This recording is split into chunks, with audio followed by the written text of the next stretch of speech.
All right, Dustin's ready to start, everybody. So, you know. It's 10. It's reasonable to get started. It's Oh, not I'm my sorry. fault. I'm sorry if our sparkling conversation is not keeping you Okay, all interested. right, Time all to right. time to get to television.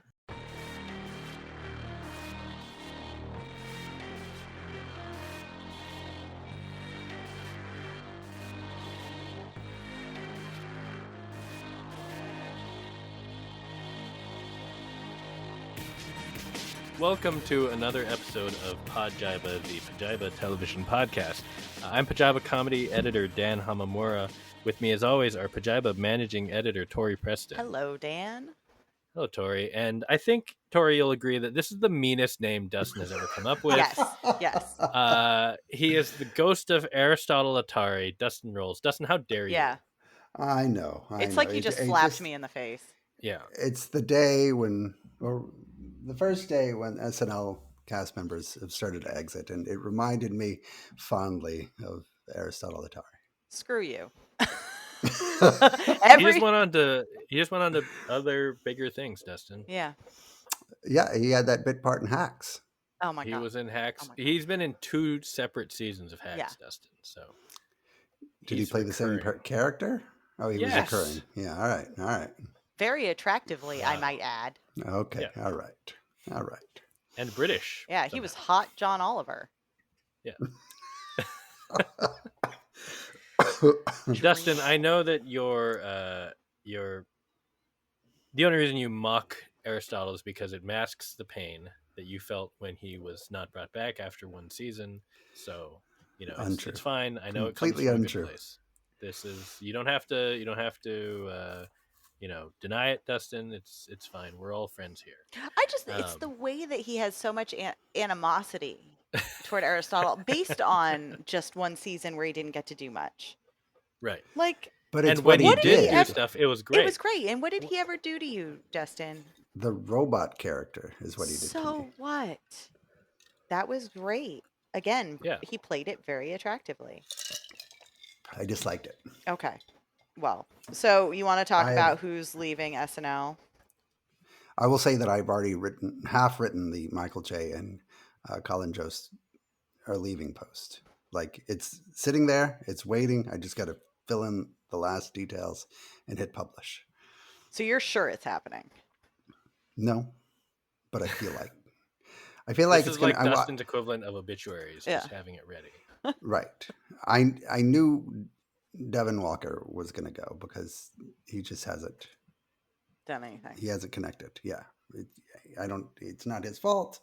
He's great. He's fine. Just hasn't connected. And I feel like it's going to be those two. And I feel like Heidi and Bowen, Mikey yes Day. or no? Oh, Mikey Day. Mikey's been there a long time. Yeah, he has.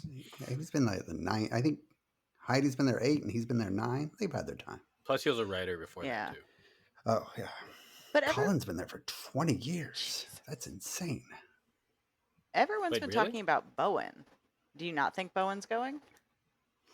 Well, the fact that Celeste Yim left kind of made me think so, because he was the last of their regular collaborators, because they collaborated with 80 before that a lot, and then a lot with Bowen.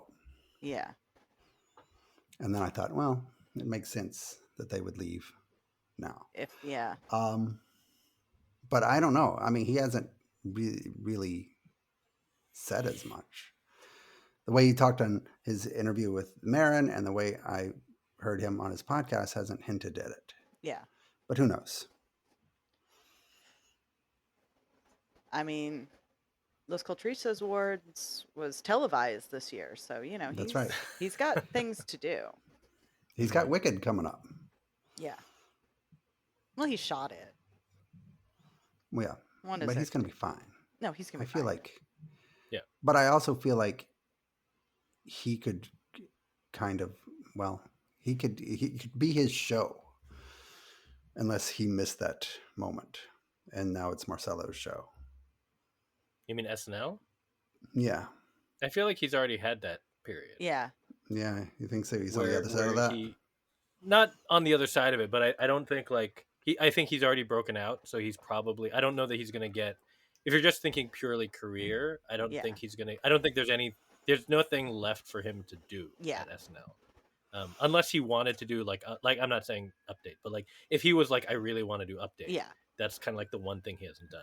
Right. But I did see otherwise, that. yeah, there's nothing really that he needs to prove. Longfellow had tested for update in May with He one feels of the SNL writers. He feels unfortunately like a natural selection pick. I don't know. I mean, Why is if that he did unfortunate? What? It's kind of. Why is that unfortunate? He's very. everything that he does is he's like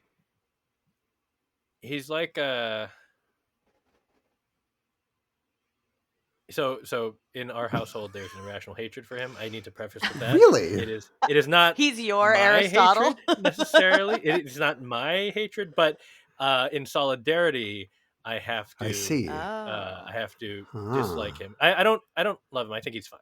But I will say the performer he reminds me the most of, but in a way that makes me like him less, is Norm Macdonald.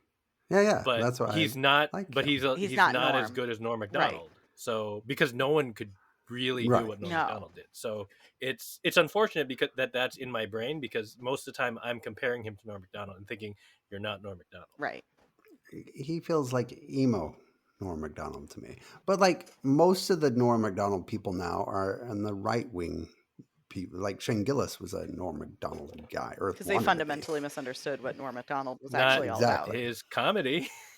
Well, I don't he mean thinks fans. he I is. mean like No, the I people understand, who but- perform and do jokes. No, because the you way did a that- really interesting piece about Shane Gillis, like actually wanting to be like Norm Macdonald, and why in Yeah. his comedy he fails at it, and it's a lack of conviction. Like I really like that piece because I never really thought much about Shane Gillis, and when you put it that way, I was like, oh yeah, no, he doesn't. The thing that made Norm Macdonald amazing wasn't that he didn't bomb on stage; it's that he enjoyed it. Like he Yeah. sat in the moment Yeah. and like made it uncomfortable for everyone. And like Shane Gillis doesn't have the spine to do that. No. But I like him. He's like a little Bill Hader in him. I feel like He's very I don't white know. guy. Bill Hader. I feel like a little Norm, a little Hader. Bill Hader. What about him reminds you of Bill Hader? I don't know. He has I dark just hair. feel like I feel like he would be very good doing like the Californians sketch. I don't recall seeing Michael Longfellow ever do a character. That's true. Again, this is nothing about No, Michael Longfellow. It's just that like Bill Hader, like one of his gifts was yeah, his that's fair. characters That's fair. and his ability to He's a great do mimic. weird Yeah. shit. Yeah. Like his impressions are fantastic. Does Yeah. Actually, the thing that Longfellow Michael do anything? Longfellow was the best at was that I've seen was that emo Yeah, sketch, the that was SNL thing. the But like best that's thing. like that's kind of that's the one thing that he's done where I was like, oh, okay, this is like a good use of it. I mean, outside of everything he does on Update is basically stand up, which is fine. That's his stand up voice. Yeah. But Right. that was the first time he did something that wasn't his stand up voice. I was like, okay, this is interesting. Yeah. I don't know. I think he'll be a decent Update anchor. He'll I think be he'd better be fine. than at Colin Update. Quinn and Kevin Nealon. Just This is like ranking bonds in that there's no right answer except the Bond or Update desk of your era is the correct answer. No, nobody likes Colin Quinn or Kevin Nealon as Update anchors, right? I'm not wrong there. Colin Quinn had an impossible job. yeah. I mean, I He don't followed. think he did great, but like he followed Norm right. Right. Like, and Norm got fired mid-season. Yeah. So Yeah, that's impossible to do. Yeah. And Nealon Um, was fine. He just wasn't great. Nealon was fine. It's just that he was also in between Dennis Miller and Norm Macdonald. Yeah. And Miller was really good. Yeah. At that. Miller was good. Yeah. Miller was So, great. Yeah. It's just unfortunate that he's an asshole. Well, you continued. He Miller. went on to continue to be Dennis Miller in real life. That reminds me that Dennis Miller was briefly the third man in the booth on Monday Night Football. Do you remember that? I And do, and it I thought he never was made okay. sense. I thought he was fine, decent. but it never made sense because you have two people trying to talk serious Yes. football, and he's just trying to make jokes, and He's riffing. You could feel the hatred Yeah. in the No, silence. my all-time favorite thing about Dennis Miller is that he single-handedly killed the Tales from the Crypt movie franchise, because like when when Demon Knight was coming out, like I remember reading that they had gotten a deal to make a trilogy of movies, and they made Demon Knight, and it was fantastic, great movie, right? And then they returned with Tales from the Crypt: Bordello of Blood with I remember that. Yeah. Dennis Miller and whoever, I don't Angie remember that. Fergus or Angie whoever, and it was so bad that they never made another movie. And That's too and bad. it was like, I mean, the movie was not good, and it's not entirely on him, but he was not good in it. And it was definitely one of those things where it was like they got a name, and then I feel like there was a certain amount of tailoring it to, because he's not a performer. Mhm. He's just Dennis Miller. No. So they just Right. like, oh, we have to take this vampire story and make it Dennis Miller-y. It was such a bad movie. And then there was never a third Tales from the Crypt movie. When I was in high school, he had a stand-up special that I loved, and every 6 months I would watch it again to see if I understood more, because like Yeah. the references were like so fucking obscure, particularly to a 16-year-old. But it is funny that like I don't remember him being at the 50th. Nobody has much reverence for him anymore. I mean, people No. still love John Lovitz and Rob Schneider, but nothing for Dennis Miller. Because did he ever, because like Lovitz and Schneider at least continued working with like a certain era of cast members. Like I don't think Miller worked with anyone from SNL ever again. I don't know. I'm not exhaustively familiar with his filmography. Yeah, but he kind of went off and did his own thing. yeah.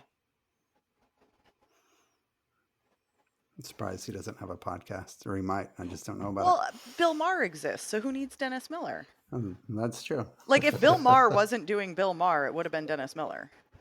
Well, Dennis Miller did it before that, Right. And then because he had a show. but then yeah.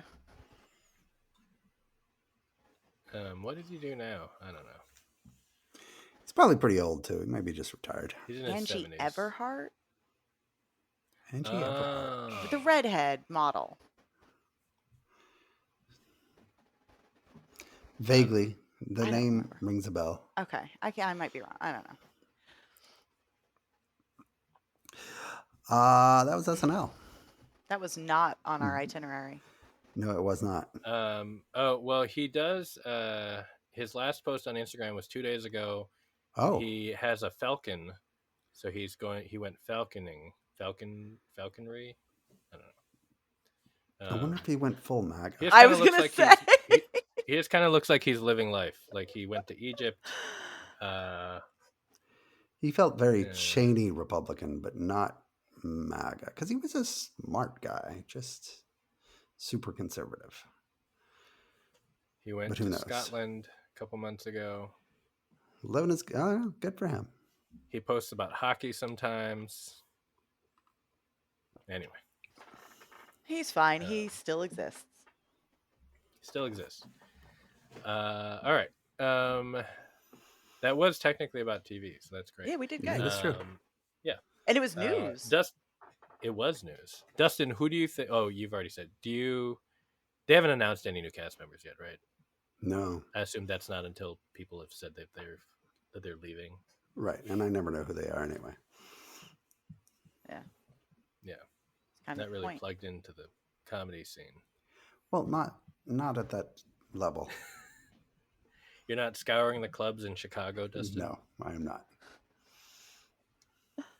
That's right. Another I did thing start can listening assign to you. Spade and Dana Carvey's podcast, and I don't care for it. I might actually consider listening to Beck Bennett and Kyle Mooney over them. Oh, that's right. You do have Oh, to listen to Kyle Mooney and Beck Bennett. that's right. Mostly Kyle Mooney. We're going to be a podcast so that Dustin has a platform to share his thoughts on this podcast. It's important Yeah. that someone covers it, Dustin, and Yeah. who better than Kyle Mooney's honestly, biggest You're always fan. telling us the best news stories are things that are said on random podcasts. That is so exactly true, you and kinda that's have why to. I will listen. Yeah. But and I feel like Dana Carvey and David Spade have a podcast to continue performing. It's like Dana Carvey has to interrupt every 5 minutes with an impression, and like, okay, we get it. You're a good impressionist. Whatever. It's my axe to grind. Dustin to Dana Carvey, whatever. So, to recap, Dustin likes his comedy to have emotions, but Mhm. not impressions. Yeah, or funny. No, can't Well, really. I just He wants to. He look. wants comedy that makes him cry, Yes. but not think. Actually, It's this not makes a sense thinking that thing. you love Michael Longfellow. Yeah. All right. And I not can't Bill believe Hader. anyone would hate Michael Longfellow. I Do you don't hate know Jane him. Wickline too? Jane No, Wickline's fine. what? She's great. I love her. She I does think songs. she should be the other half. Mhm. Yes. You know me. She's I good. love a can't- good you can't- musical number. You can't make her the desk because she's too. She's too good I as the think that- guest. Yeah, I think you need her to do weird guest pieces, Yeah. desk pieces. Well, I hope Because that both of the, if they're gonna do two, both of them have to be really more just, The straight straight man. joking. Yeah. that's fine. But I hope that she does a lot of update things and has like weird chemistry with Longfellow, like Sherman and Colin Jost.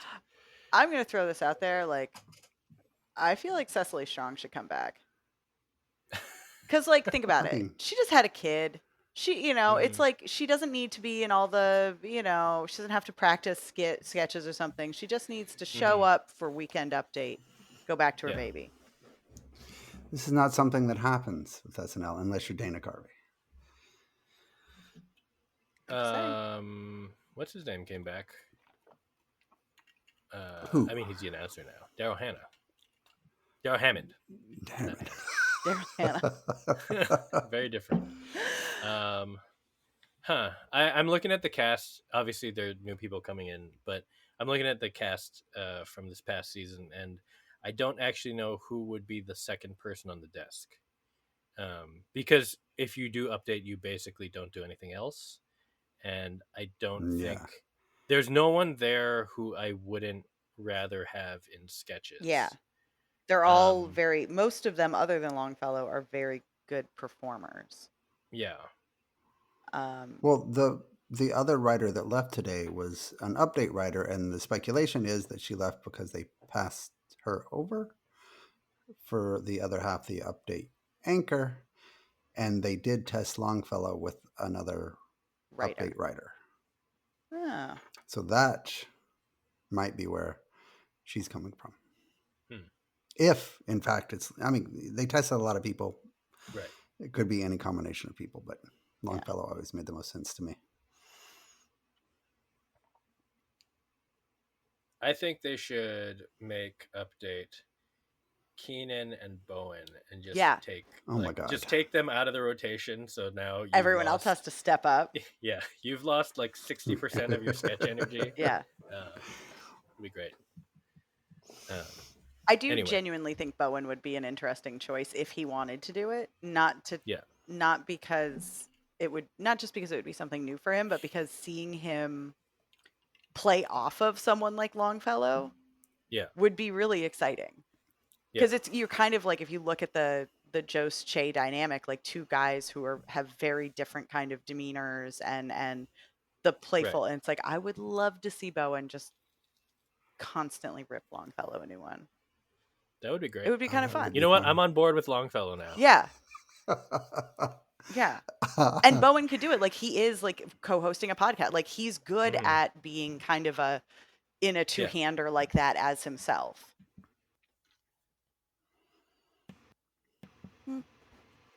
Just saying. That podcast is a lot. Not that we're a podcast, but No. have you ever listened to Yes. that podcast? It's Yeah. a lot. Yeah. Yeah. Their award show was fantastic. I watch like the clips on Instagram. All right. Well, we should probably talk about some other TV. I was worried we weren't going to have enough material. As We've already always, we filled up have. half the Yeah, we're Well, fine. we've done like 20 minutes. We're fine. How far are you on Australian Survivor? Me, I am caught up to yesterday. Oh, So okay. So the you didn't see Sunday today's episode. Just yet. so, Okay. can you No, just I tell have me who's gotten voted? Who do I know that's been voted out? All of them? No, Well, you don't know any of the. I don't think you know any of them. Anyone that's been Well, You voted might out? know. So like Parvati and Suri are still in it.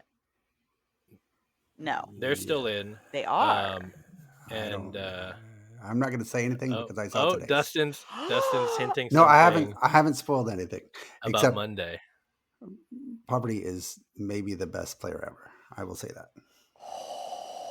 Yeah, that's already Damn true. it! Damn it! I know. Damn it! That doesn't ruin it. That doesn't I spoil need anything. to watch it. Right. Yeah, you probably need to watch it. Okay. Because again, like it's wait, are we spoiling stuff or no? You can No, spoil stuff for I me don't- because I'll watch it or not. I don't want to spoil anything for you, but you do know Okay. that the merge is coming. I know the merge is coming, and I know. I mean, again, I saw the Sunday night episode, so Right, I and know. they previewed the merge. Yeah, but I know. But that also means I know who went last night. I don't know who goes tonight. Right. But Right. um, I was like, it's a lot of fun to see like Parvati and Shawnee mhm. and Kirby and like those people Yeah. together finally. yeah. But So what if I I guess we can tell Tori that didn't I work mean, tomorrow tell her. and just watched a bunch of Survivor? You Dustin? should. You Okay, absolutely so if should. I That just would won't be write. I'm just gonna watch. I'm gonna spend the entire day watching Australian Survivor so I can participate in conversations. Also, because by tomorrow there will be another episode, Yeah. so you'll There will have be. 6 episodes my to God. watch. And They the longest are ones released are at like like an hour. 11 a.m. here, Mm. and I watch them at lunch. Oh my god. Okay. It's just really the gameplay is really. It's just everyone's good at the game. Yeah. Like and it's in a way that feels really nice, and not. Somehow it also doesn't feel as clicky as season 40 of Survivor, of the American Survivor, Right. where that was all winners, so they're all again know what they're doing. Yeah. But that one, it definitely felt like there was a clear like new school versus old school divide, and the new school players outnumbered the old school, so they just started like getting rid of them at the beginning. No one trusts each other in this one. There's like no in this one, Right. yeah, and not enough people, even on the Australian side, not everybody knows they know of each other, but some of them didn't play together, some of them Haven't still meeting necessarily for the met. first time. Yeah. It seems nice So- to have people who know what they're doing but don't know that much about each other. Because I do think that's Yeah. the downfall of American Survivor is when you do those kind of all-star seasons, like everyone is so aware of everyone else's gameplay because American Survivor kind of keeps their talent in the loop Mhm. to such an extent. I think there's definitely some of that. There's also the fact that the Australian game, the twists in the Australian game are mostly. I was thinking about this yesterday, actually watching the Sunday episode, and the twists in the Australian game are mostly structure. So like they had a tribal council twist on like how they would decide which tribe was voting someone out. But the American game has evolved in a way where most of the twists are advantage based. Right. So they keep coming up with either weird ways to do an advantage or weird ways to give you an advantage. Right. Versus like the Australian one is more like, the main, I mean, they have a couple other things, but the primary advantage is still just immunity. Yeah. And then everything else is like, oh, instead of voting someone out, you're going to send someone to the other tribe, or instead of voting someone out, or you're going to do a bonus challenge right here, or like they do stuff like that, which is a little bit like it adds the randomness, but it's not as much about stacking advantages. Right. Well, because advantages also like impact the social game in a way, and I like the idea that like the producers are finding a way to actually, like, the social game is going to happen no matter what. But it sounds like then the producers can kind of come in and like pull the rug out from whatever the players think is going on, and like whatever alliance, whatever deals they have cooking may not actually matter. Yeah. Yeah, I think so. And it's just it pushes it more on the social game in a way that is nice. Yeah. That I don't know. It's just fun. It's fun to just see fun like watch.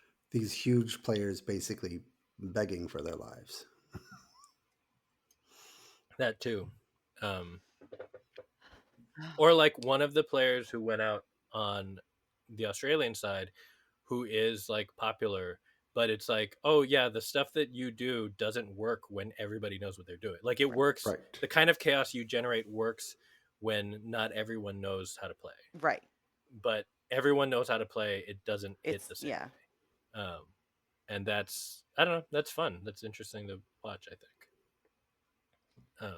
So I'm going to watch TV tomorrow. Yeah. It also made me realize that as insane as this is going to sound, the season, the time on the island does not actually have to be that long. Yeah. I think if you have the right player, because this is a short game, but it doesn't matter because they're all there to get, like, the survival aspect of it is so minimal now, or relatively, that again it's nice to see. I think it would be nice to have a longer season, but with the fact that they all came to play and they all know what they're doing and they all just hit the ground running, that's like great. You can do that with an all-star season, right? And I think if American Survivor wanted to do another big all-star season in the future, they could do a shorter season and just be like, these people all know what they're doing. We don't have to like pretend. We don't need them to take a week to get acclimated before like the game starts, because they know what they're doing. Yeah. But I don't know. It's fun. It is really fun. And it is free to find. It is on YouTube. It's a lot more fun than Big Brother. Oh my God, you're still good, Dustin. watching I wanted that? to know what I am. Oh my God, there's been like 22 episodes, and we're like halfway through the season. Yep, they're not even at jury yet, Dustin. I don't even know. Oh yeah, it is. It is awful, and it wouldn't be awful if there was anyone worth rooting for. You're not rooting for Rachel to become the first 2-time winner? Not really. I mean, only if I were, it was only to see her do that, because she's not a likable player. But isn't that the point? Like, I'm assuming you don't have to be likable. It's hard to be likable in Big Brother, I think. It must be, because does being the winner make you the worst person? Like, is it one of those things where it's like, I won Big Brother, but also that's not something I want to brag about? Not necessarily. It depends on how you win. Okay. Because there are people who, like, there was a champion a couple seasons ago who won basically because he and his number one just kept winning all the challenges. Yeah. So like it's like a rare occasion where like you could actually win just by winning. And I mean, it's not that he wasn't liked; he was liked, right? But he was never in danger because the two of them kept winning all the competitions. Yeah. Okay, wait, Dustin, I do have to. Okay, sorry, go ahead. I would just go, these people, they live together for a very long time. They get very close to each other, and they just cry all the time. They just cry and cry. It's very stressful, Dustin. Cry. Is it? Every time they have to like do it, it's just guilt. I mean, the whole game is built on like guilt. I think it's tough. It is probably more. In some ways, it feels like it's more of an emotional mindfuck than Survivor. Yeah. Yes. Because I'll agree you're with that. in there. Because if you play the whole game or most of it, you're in there for so long. Like if you make jury, you're away from your family for 3 months. Oh my God. Because you have to stay till the end, right? Yeah.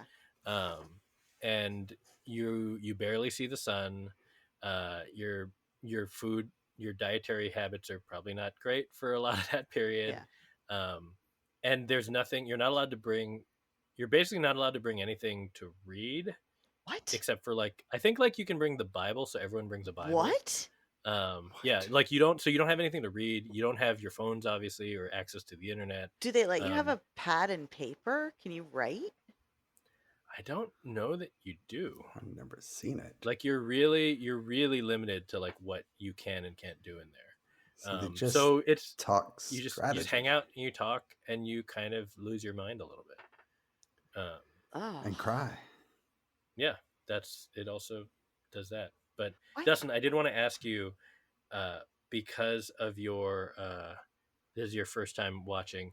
What did you think of Otev and The Wall? Because those are two classic. Like those come up every year. Like Otev is like a big staple. What is OTAV? I know what the wall What? is. Made a huge Otev impact. was the challenge 2 weeks ago where the robot like says like give me this and they have to slide down the thing and go. Oh through yeah, the yeah. course. Yeah. The messy one. They're both Yeah. of them are very messy. Yeah. They're kind of fun, I guess, but it doesn't seem like there's a lot of strategy involved. It's just kind of random There's chaos. a little strategy, but yeah, it is mostly chaos. The Dustin, I will say you don't watch the live feeds, but they showed The Wall on the live feeds, and it's very unsettling to watch on the live feeds because you see a little bit more of like the production gears. So you're watching them. So the competition itself, they're all like hanging onto this wall that like tilts, and sometimes they get sprayed with like water or whatever to like make them slip. And the former head of household, who is not allowed to compete, which was Rachel, for that one, she was like, this one they had like a train theme, so she was like a conductor on the side, and she had to say like lines of like, oh no, here comes a turn, or like, wow, that rainstorm passed quickly. But when you're watching the live feed version, you see like, first of all, it's silent, so they don't have any music or sound Right. effects or whatever they put into the episode, so it's weird because it's so quiet, and then they're just like hanging on this wall, and sometimes you hear someone like yelling or complaining or whatever, and then every once in a while, like like it'll rain water on them and it stops, and then Rachel has to say her line, but then they'll make her do it a couple times, so she says it a couple times different ways. So you're just getting like, oh right, they're making a TV show, and it's very That's jarring bizarre. to watch that compared to the finished Yes. product. Because you can watch that for, I think it went for, I don't know, 30 minutes, 40 minutes. And then like, but the edited version is what, 5 minutes, 4 minutes, maybe Yeah, it's I one think segment. So. no, it went over an hour because I remember them showing. No, but I mean like just the segment of them playing in that episode. No. I'm saying that the wall. Like I remember that Ava fell off at the hour mark. Oh, okay. But what I'm saying is like in the episode, they only show for like 7 minutes or something, right? So yeah, so it's very weird. Anyway, live feeds is where it's at, Dustin. I don't know. No. I feel like Dustin should absolutely, because you think about the content you could mine from it that you could then write. Could mine so they much had content. You could be Boston Rob commentating and like that's a right. pre-show. Yeah. It was so bad. I ended up fast forwarding through most of the pre-show because it was just, I think, what are you doing, Boston Rob? Come on. Wait, there's 3 episodes a week and a pre-show? The pre-show is, I think, only every other week, but they moved it to Sunday. Before that, it was on Fridays. It was like a separate, and I just skipped the Friday show. But then they attached it to the Sunday show, so I ended up watching part of it. They had Jerry O'Connell on. I did see one. him. No, I was almost going to say Chris. I knew you were. He was the guest. He was the celebrity guest one week, there to talk about his love of Big Brother. Anyway, Dustin. So now that you're halfway through the season, well, more than halfway because it'll end in a month. How do you feel? What do you hate it more? Do you appreciate it at all? It's a good it's a good like mindless distraction. I do like that's another thing that I like, if I don't feel like watching anything, I'll watch that because it's easy to watch. Dustin approves of Big Brother. That's what I'm hearing. And he's going to watch The Amazing Race with a bunch of Big Brother people on it. And then I am. Make him and I fall won't in know love any even of more. them. Well, that's fine. You'll know them soon. They've had Big Brother people on there every season. They have at least like one Big Brother. Mm-hmm. Rachel was on there with her husband. Is that right? I think so. Yeah, she met her husband on Big Brother. They have the first Big Brother children. Oh. They're the first Big Brother couple to have kids. They broke up a showmance last week, and they just fell the fuck apart. The woman who lost her boyfriend just fell completely, lost it, just bawling, and I'm like, come on, lady, get it together. You just met the guy, but I get it. It's been like 30 days or something, or 40 days. Yeah. And they're together all day long. Riley's very tall, so he is tall. I'm not sure he has anything else going for him. He's the Michael Longfellow of Big Brother. No, he's That's like he's got a mullet and a cowboy. He's like a cowboy, but he was very sullen. Sounds Longfellow-esque. Okay. More and more. Anyway, that's Big Brother, which Dustin loves. You know, Dustin, I shouldn't reveal this to you, but we haven't watched all the episodes here because we watch live feeds. So some episodes we're like, oh, we already know what happens. We don't have to watch the episode. The elimination episode, obviously, that's filmed that night. Right. You got to watch. But sometimes it's like, well, we already know what happens. We don't just keep the live feed on all day. Not all day, but it's definitely on in the background. I do know the live feed like pause music pretty well at this point. They show animals at an animal shelter when they're like in between shots. It's great. They're like, you can adopt these puppies right now. I would watch if you live in San Diego or something. I don't know. Anyway, that's Big Brother. Speaking of shows that are dumb but fun, Twisted Metal. So you did catch up. Dustin, are you caught up? I'm caught up. I got Tori's caught up. Okay, so we're all caught up on Twisted Metal. This is the show we've all watched. It's really good. It's really good. It's been great. Oh my god! All right, how dare you, Dustin? The thing that I want Joy. Because no, he likes his comedies to make him cry. Dustin, there's so much emotion in this show. Yes. How do you not love it? Look at all the connections that are being drawn. Yeah. You know, secret relationships that we did not realize were there just under the surface. Definitely not coincidences at all. But the thing that I did want to say, just because I caught up today, so I watched like 4 episodes today, something like that. So I basically saw all of what's been of the tournament so far today, or most of that. And it reminded me that the thing that this show figured out as kind of a superpower, or like secret, which I think is why it's successful, is that obviously they couldn't do, car carnage constantly. It's too expensive. It's also clearly, it's not fun. Like, I mean, it wouldn't be fun if that was every episode. Right. And they figured that out and knew, okay, we need to find other ways to just throw these weirdos into other situations. And they've done a good job of that without it feeling like they're spinning their wheels. Right. Like throwing them into a high school, giving them basically a prom episode. Oh my god, the prom basically episode? like a or a horror movie, like, you're being stalked by monsters episode. Like, they do all this stuff, and it doesn't feel out of place with the world, but it also doesn't feel like, oh my god, just get to the next, tournament competition. And that's given them a good, a good place for them to pair up characters who normally wouldn't pair up, and explore, character dynamic and like weird emotional arcs for people who you would think, like, in most other shows would just be like, oh, right, you're this weirdo, and that's all you are, and that's fine. But like Axel's arc is shockingly like it's really it's not, it's like it's shockingly developed in a way that I wasn't expecting. Especially based on like how you meet him. Right. Yeah, no, the prom episode was a highlight for me when I got to that. I was like, oh, they're doing this. Yeah. Oh, okay. I agree with that. That was fantastic. And yeah, it's just, and you're absolutely right. It's in keeping, like, for whatever reason, you buy that it could happen in this world.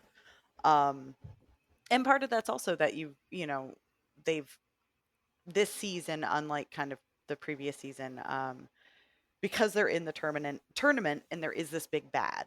But it's Calypso, who's played by Anthony Carrigan. And he is such good casting for this part. Yeah. And he's so kind of chaotic and enjoyable and giggly and weird, Mhm. and genuinely unpredictable. Yeah. So I don't know. I'm really enjoying it, and I think that as much as I you know, Quiet and John are the main characters and have been the main characters, it's been nice to see the show open up to other characters without Mhm. feeling like we're completely losing our center of gravity. Yeah. There is room for other people to shine and not just be, you know, an enemy in a car next door kind of thing. Right. I was a Right. little surprised by how quickly they got rid of John's sister as a character. Oh. That felt like a Oh, big yeah, deal but that they, but then when it turned into the whole right. issue with the wish, it's like, okay, Right. no, Yeah. that makes sense. Yeah. It also felt like they did have to kill somebody, Yeah, and the way that they had built up Mayhem, yeah, as like their kind of like surrogate kid, basically. yeah, It was like they're not going to kill her, right. at least not right now. So, But they've made it where it's going to hurt when Mayhem and Axel die. Well, they'll probably both die. Well, and now Quiet and John are in separate cars mhm. because that was how Calypso resolved the two wish issue. Yeah. Oh, yeah. So, Shit. Well, then, yeah, okay. So they have to turn on Calypso. But I don't think that, obviously some of them will survive this season, because I don't think, it doesn't feel like they've written it to be this is the end of the show. no, I mean, who knows if it will be, but it definitely doesn't feel like they There's- have enough time to wrap up the tournament in the season. They spent There's a lot of 3 the season episodes getting left? there's Yeah. 3 episodes left. Yeah. I could see them wrapping up this tournament, but having it be some version of like, they found a way to sidestep the only one person can live thing, Yeah. and then launch into whatever the next season Yeah. story would be. But not if they keep taking time off to do prom episodes. That's true. Also, the cameo in the prom episode, which, do you guys remember? No. No. It was what's his name? It was the reveal of who Harold is to Sweet Tooth. Oh yeah, wait, who was it? It was Devon Sawa. No, that was not. Oh. That was Devon Sawa. No. Was I didn't in catch his that at mind. all. So yeah, in Sweet Tooth's mind, he has a paper bag who's his best friend named Harold. But in Sweet Tooth's brain, you get to see from his point of Right. view for the first time, and everyone in the world is a paper bag Except for Harold. I did And Harold not. is Devon It was Sawa. something about the lighting, because it was extreme overhead lighting in that Yeah. episode, in that shot. Yeah. And I remember being like, I feel like this is somebody I should recognize, and I'm just Yeah. not right now. It was Devon Sawa. I will admit I had to look it up, because I was like, I know that face, but but I who can't is it? place it. Yeah. That was great. That was great. Anyway, the show is entertaining, and again, it has no right to be this good. I Yeah. feel like, but they've done a really good job, and Tori wrote a great piece about Anthony Mackie in this. Yeah. But no, I mean the show. Yeah, he gets to show off muscles that we don't see in pretty much most other things he does. Yeah, and it's got to be a blast to do, to get to Mhm. be all of those things. I don't know.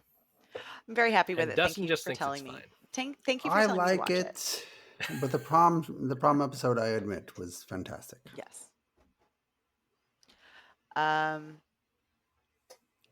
Okay, can I give you my hot take on, not hot take, but was the It's Always Sunny Golden Bachelor crossover better than the Abbott Elementary, or was that just me? Ooh.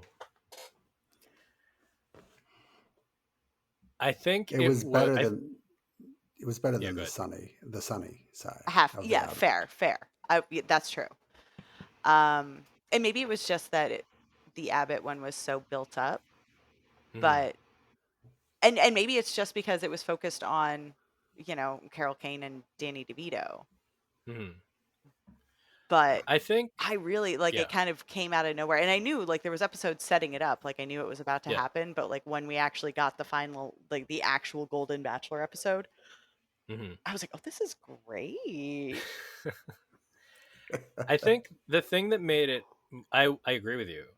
I think the thing that made it more successful was that, to me, the biggest hits from the Abbott episode was kind of the shock factor. So it was like the biggest jokes were like the characters from Abbott swearing.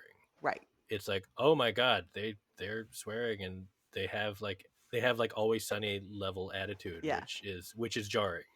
But this felt like kind of a weirdly seamless integration, in that he it kind of it was like, no, this is what the Golden Bachelor would, this is how that show would go if they brought in Frank. Right.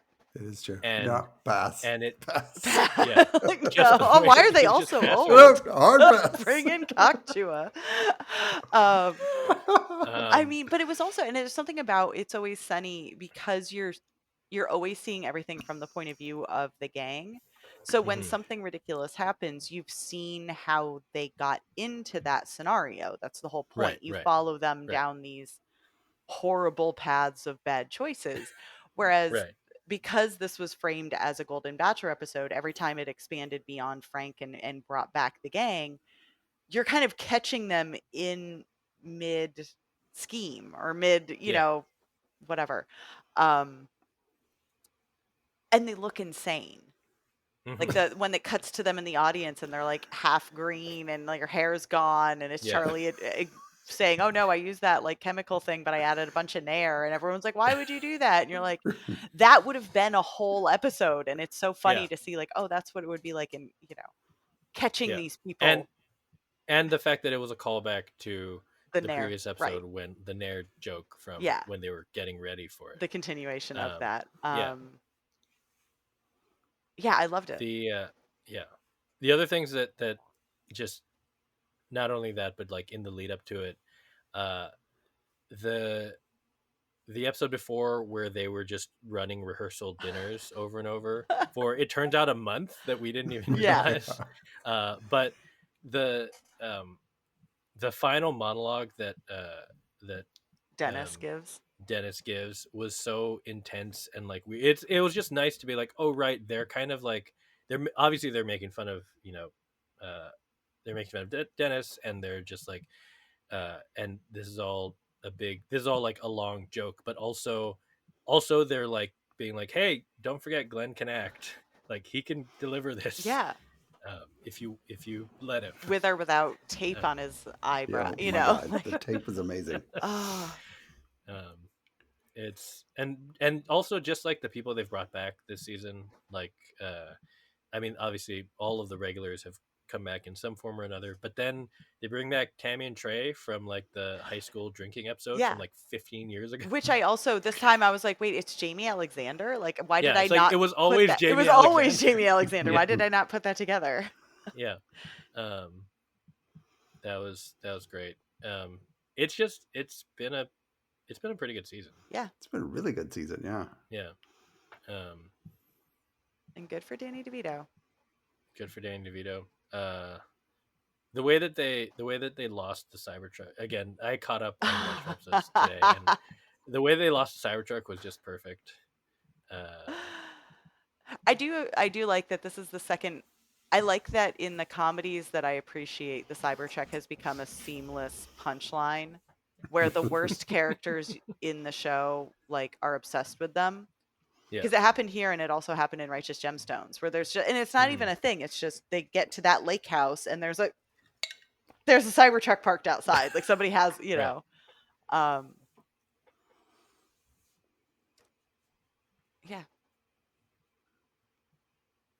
Always Sunny. Good season. Good season. Good season. I felt like they let up a little during COVID the COVID year. I don't know, whatever. They were soft, and I feel like they got their edge back. Yeah. Yeah. I felt like they didn't want to get in trouble. And this year they didn't give a shit. Or they knew that they couldn't get in trouble. They also probably had more split focus, I think, because they were That's doing true. Mythic Yeah, Quest at the same time. Yeah. I mean, not that obviously Wrexham continues, but Rob was starting that journey. So That's true. Yeah. they had a lot of other things going on. Yeah. But anyway, it's been a good season. And Tori is going to let me know now if Peacemaker is good. 'Cause I mean, I don't know. They launched with like one 45-minute episode. I thought it was good. I did not, it turns out, remember a whole lot other than like generally enjoying the first season. Mostly I enjoy John Cena, and he's great in this role and in the show. I also haven't watched Superman, so I'm not like super connected to like the new DC. And like James I didn't Gunn's, feel like the Superman stuff played in yet. it didn't Yeah, really this like is they had one gag, which was when they did the previously on segment, and there was a shot at the end of Peacemaker season 1 where the Justice League show up, and in the previously on they edited it so that it was the Justice Gang, and instead of seeing whoever you like Aquaman, instead of seeing Jason Momoa, it was you see Guy Gardner, or you see Nathan Fillion and Isabella Merced from like Hot Girl and Green Lantern. So they That's brought in the true. Yeah. Superman green, but like, and then have them, because they end up being characters like in the first episode, like they also appear. But I think Mike just put it in P Love, like James Gunn did an interview or something where he's not going to re-edit. He's not going to retcon season 1 to fit that. It's like season 1 exists. Starting from season 2, we're going to pretend this is how it went, and like that's it. But yeah, I mean, they're doing I think there's a lot of potential to the season. It just hinges on the fact that it's a multiverse storyline, which everyone is doing, and the one thing I appreciate about James Gunn is he's doing that probably very intentionally, knowing that it's kind of already being kind of overdone, and so throwing it into Peacemaker rather than letting that be like something that necessarily is like a huge part of the movies makes sense. It's like, oh, we can do it in the funny violent show. right. But it's all like the premise for the season is Peacemaker, his father's workshop is in a pocket dimension, and it turns out there are doors to other dimensions there, and so the workshop is actually huge, and it's all of the versions of that father all have their workshops in the same. So he goes through another door and finds a world where he didn't kill his father isn't racist, he didn't kill his brother is alive, and the three of them are like the top superheroes of the city, and they're all very happy. And he doesn't, and then he accidentally kills that universe's version of himself. So now it's like he's being hunted in his world and he wants to go there. And there's definitely stuff that ties into other parts of the DC universe and stuff even, but it looks like it's still going to be violent and fun, and like I'll watch it and I don't feel like I need to necessarily catch up on everything. It sounds like Fringe. Not enough like Fringe. The problem, you Okay. can't really, I mean, it's still good, but like you're never going to have another John Noble Well, yeah. to do it. Although it does mean that what's his name, Robert Patrick, is not dead, because he plays the racist dad. Oh, okay. Yeah. Um, yeah.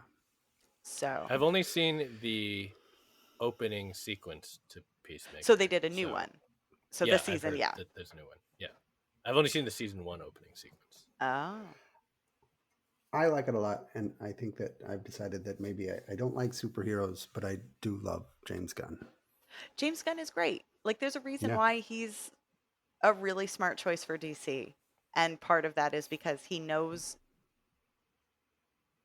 he knows comic books, he cares about comic books, but he also is just a genuinely good storyteller and does not take it so seriously. Like, he can remix things to have fun. Yeah, I mean, I think that he is very good at what he does, and I appreciate that, in taking over, like, yeah, he did Superman, but he also did Creature Commandos and is continuing Peacemaker. Like, he's not, now that he has a bigger job, suddenly, like, making it all about the movies. It's like, no, he's still going to do this, like, I also think his stupid wife is violent very show. good in this show. She is. A lot of people. Well, I remember, was it David Mamet? Oh yeah, Rebecca Pigeon. That's Is David that right? Mamet's wife. Yeah. Yeah. He would cast her, and she was so bad. She was in The Unit. Was She was Mamet's show. in. She was in many things that he did. Yeah. But she was just very wooden. So I don't know, whatever. I just like James Gunn's wife. She's very good in this. She is. Dustin And she's thinks that diagnosed. you should not help your wife out. Okay. Screw your She's wife. diagnosed with toxic masculinity and like fights back, and it's a very funny sequence. Yeah. It was a really solid season premiere. Like, all right. And John Is Cena it worth me going back and watching the whole thing? Did you not watch if any you of like season Joy, 1? I didn't watch anything. I would. It's really fun. Yeah, it's All a good time. Like, if you're enjoying Twisted Metal, like, I mean, and you Yeah. are, like, Yeah. I would say it's roughly that level of, like, you go in thinking like, oh, I don't know, and like, it's just fun. Okay. And you're gonna come back in 2 weeks having watched it, and you'll be like, actually, you guys are wrong, and tell us why, and that's fine. I embrace that. No, I feel like getting the Tori endorsement is a important stamp. Dustin's shaking his head. Screw you. Dustin and I agree on this. That's how weird right. this is. That's very rare. So feels like I'll probably enjoy at least something. Yeah. All right. Before we get to quickies with Dustin, Is it Dustin's Dustin's quickie? thing? Oh, I added one to Yeah. the quickie. Sorry. Oh, I mean you can, but it is Dustin's quickies. Dustin's quickies, yeah. Quickie. Dustin wants a quickie. Dustin's in and out. Okay. Dustin has. Wait, Dustin, have you kept up with Glass, or have you been watching more Glass Art? I'm just curious. I didn't. No, Okay, I was saving that till I got through everything, and then I could just watch it. That's fine. I'm only through 5 episodes. It is wild. I'm so excited. I can't wait for Tori to watch. I'm hopefully caught up on everything. Again, I'm really like trying not to just burn through it, because it is so. It's an insane show, but I love it so much. All right, Dustin, many shows, and also Alien, which I have not continued yet, but yeah, that's fine. I have a very quick thing to say about it, but I will do that when you're done, Dustin. Please tell us about everything you watched this weekend. I just want to add Upload. I watched the first episode, and even though I've watched that entire series, I think I'm done. I'm not going to watch the other 3. I'm bored. Wow. What else do I have here? The Institute ended. They kind of messed up the ending in order to have a second season, but it's fine. It's a mediocre show. It'll continue to be a mediocre show. Amanda Knox, the twisted Amanda Knox story or whatever. I don't know anything about the Amanda Knox story. So, I mean, I know like she was convicted and then released. I don't know if she actually did it. I still don't know if she actually did it. But having watched another documentary about false confessions, it's kind of interesting, but it's fine. Hostage on Netflix is fantastic if you love those sort of like quick-paced British conspiracy political thrillers. It's 5 episodes. It goes down, and like it feels like half an hour. You watch the whole thing, and you're like, "Oh my god, that was great," and then you forget it. And then, long story short, is the new show from the BoJack Horseman guy. Can anybody remember his name? Yeah. No, but Raphael. Yes. Wait. That guy. Is it Bob Raphael Westbank? Waksberg or something. Raphael Bob Waksberg. Okay. Yes. It's about a Jewish family, and it sort of jumps all over the timeline. You know, so sometimes you see them when they're younger. Sometimes it's a really good show if you like shows about Jewish families. It's very fun. It's a cartoon, and I loved it. Which, Wow. whatever. I love. What That was the other one I means loved? It turns out I think I just love shows about families because I love the one with The Ducks. no, the America.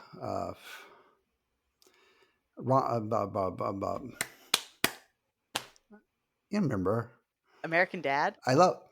No, I can't even think of. You're talking about the Rami Youssef one, which I Yes, can't remember thank the you. name of right now. Yeah, something America. That was really good, and they both remind me a lot of Bob's Burgers, which is like one I love a lot. Except they're different kinds of families. And was that? Did I get them all? Yeah. Did you do Hostage? Yes. Yeah. That was the quick Oh, okay. political conspiracy thriller. Oh, I missed it. It's fine.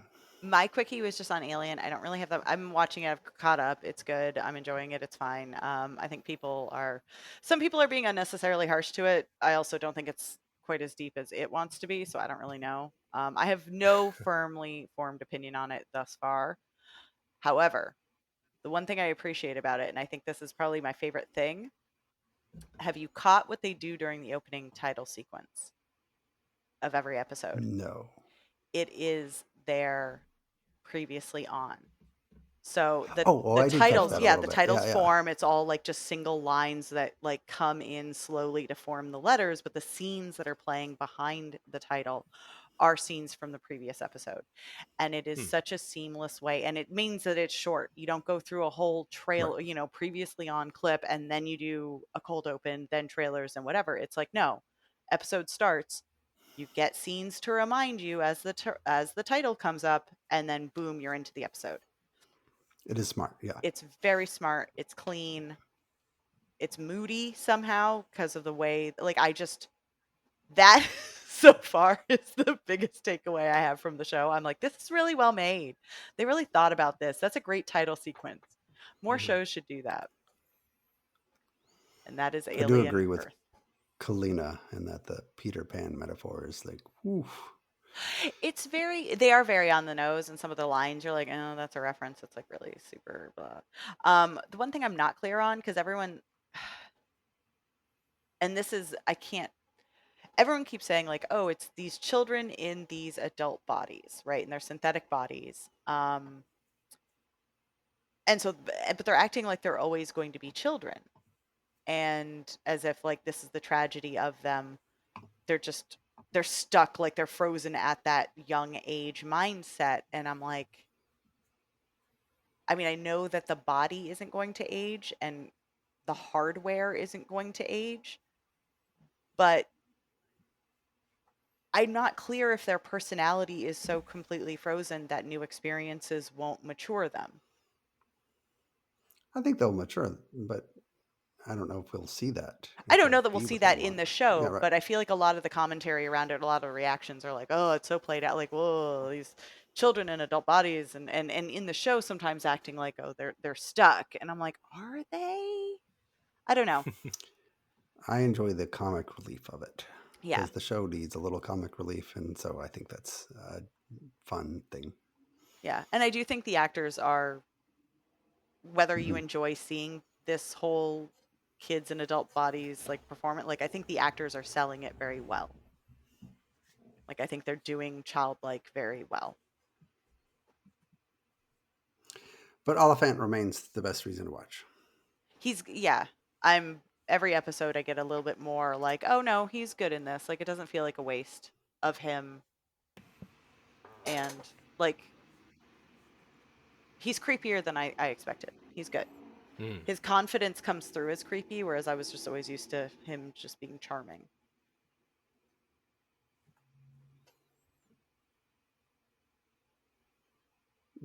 All right. That's it. Well, that's the show.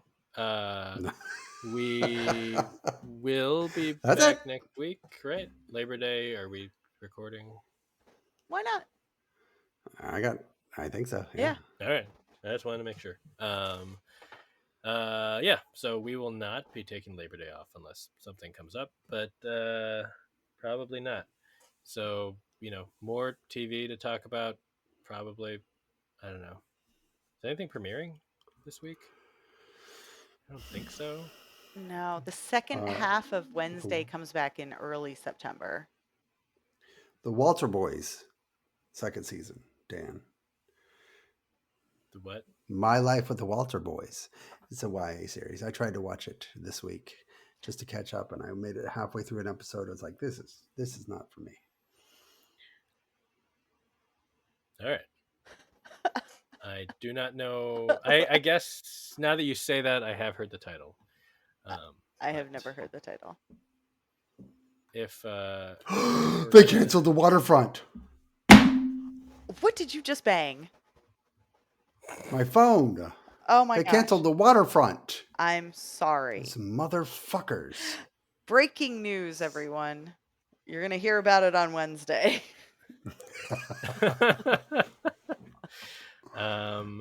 The Waterfront. That was the one with Supergirl. Oh, yeah, Melissa Benoist and And Colt.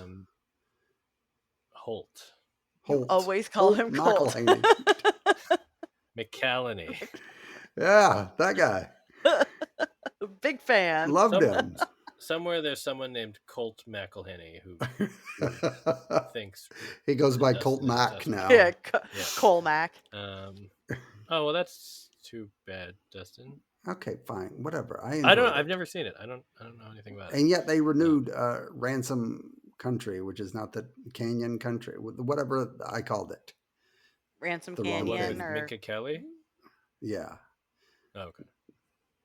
Yeah, you wrote the entire review and the title was wrong the whole way. Yeah. Mm-hmm. Oh, that one.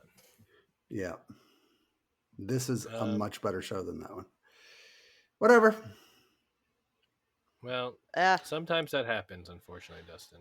I guess the Dustin bump ain't what it used to be. Mm. You went from saving Manifest to you couldn't even save the Waterfront. Mm-hmm. Motherfuckers. You were so upset. I'm so sorry. I enjoyed that one. Yeah. Fine. Right. Well, good night, everybody. Fuck good off. Night. That's not to our listeners. It's to Netflix. All right. Dustin, what if they become a sponsor? That's not going to happen. Pajiba presents Tidum. Anyway, good night. Good night. Good night.